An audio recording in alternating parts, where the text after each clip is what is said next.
একজন বাচ্চার মা। কারণ মা হতে চাই আমি।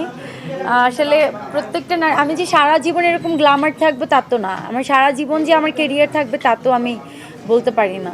তো একটা মানুষের কেরিয়ারের একটা এন্ডিং হয়। তো আমার এখন সময় আছে, আমি এখন গোল্ডেন টাইম, কাজ করছি। 5 বছর পরে আমি কাজ নাও করতে পারি, আমি জানি না 5 বছর পরে কী হবে। অবশ্যই এর মধ্যে আমার বিয়ে হবে, সংসার হবে, তারপরে তো অবশ্যই বাচ্চা কাচ্চা হবে। তো তখন বাচ্চার মা হয়ে যাব। কোনটা বেশি মজা লেগেছে?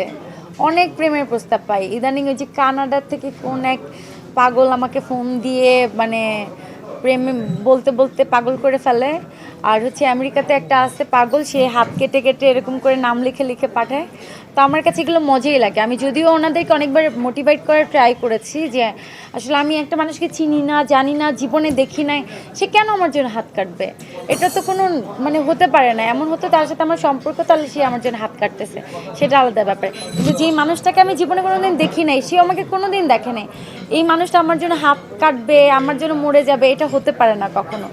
সো আমি যদিও এটাকে মানে ওনাদেরকে অনেকভাবে বোঝানোর ট্রাই করি, ওনারা বুঝে না, তো আমার কাছে এটা ফানিই লাগে।